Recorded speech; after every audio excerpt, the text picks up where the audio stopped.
Hello again, YouTube. Tonight I'm bringing you another classic maritime beer. This time I'm bringing you Oland Schooner Lager, a maritime brewed lager. This one was produced in, I think it came out in the 1960s, produced by the Oland Brewing Company, located in Halifax, Nova Scotia. Oland is also known as the owners of the Alexander Keith Brewing Company, and have since the early 70s, bought out by Labatt Brewing Company, which is now part of InBev.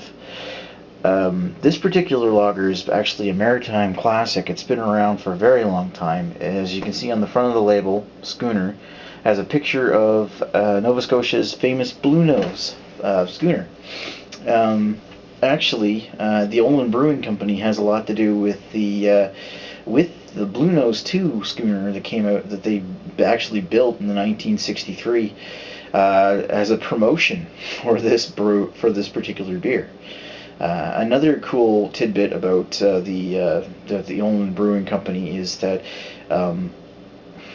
Moosehead has a common ground with the Oland Brewing Company. The Oland Brewing Company was founded at the same time. The original, very first founder of the Moosehead Brewing Company and the Oland Brewing Company was Susanna Oland. Their descendants, the two sons of Susanna Oland, went on to build up the company. During the 1917 Halifax explosion, destroyed the original brewery in Halifax. George Oland, one of the sons, decided to rebuild the brewery in St. John, New Brunswick, after buying the Simon Jones Red Ball Brewery, which I think was located on Union Street, St. John. Where George's son stayed in Halifax and rebuilt the brewery down there. And actually today, the Oland family still runs and owns the Moosehead Brewery. Oland, on the other hand, is not. Actually, I think they're still highly involved with the Labatt Company as well.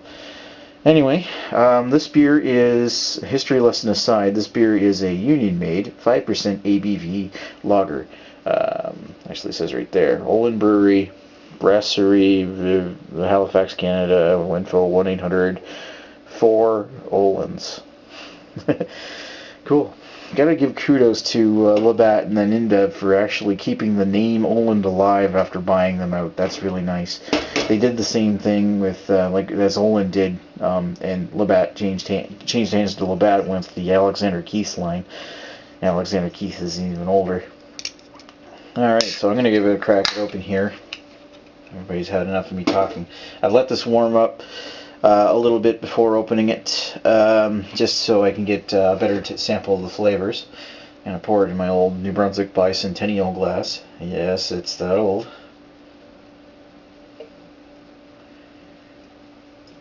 You can tell right away she's a very, very clear beer. Quite a decent amount of head on there. I doubt very much that's going to stick around a long time. As you can see, she's dying off pretty darn quick, and it's also got a lot of carbonation inside the glass. You can see right there. Yeah, look at that going up. That's a lot of carbonation. Anyway, yeah, let's give it a sniff. That head's almost gone. Wow.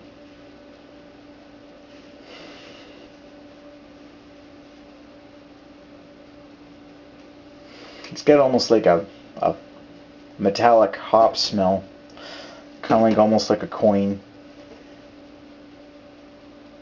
A hint of breadiness to that smell. Yeah, it's got like a kind of like a hop bread smell. Yeah, it's not an incredibly tasty smell. It's definitely doesn't smell bad. All right, so let's give it a taste.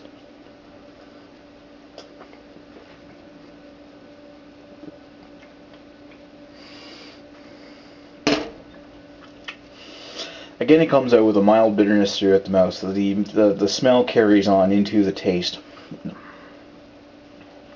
A hint of bread and corn come out in the aftertaste as it sort of evaporates from your mouth.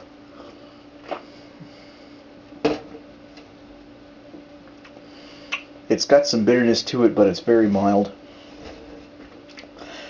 It's probably under 20 IBU. I don't have the exact figures.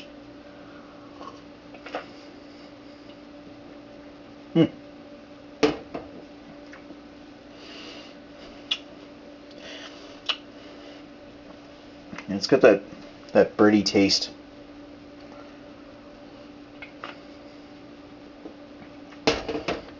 We'll give it this. It's nice and it's light and refreshing.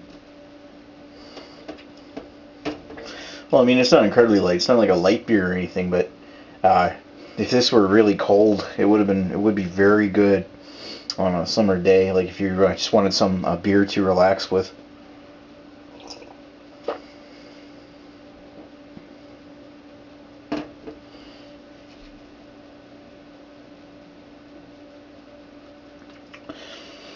It's almost no extraneous flavors to speak of other than just hops, bit of bready malt.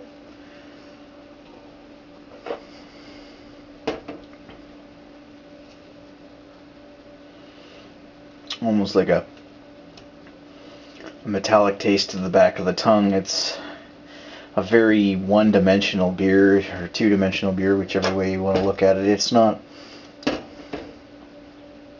doesn't impart a whole lot of character. It's mainly a beer that's been produced for years, and that blend is gradually taking on just a swill kind of. I'm not going to say it's exactly a swill. I mean, it doesn't taste bad. It actually is pretty good. But there are better beers out there. Could I say give this a try? If you want to. It's not mind-blowing by any means.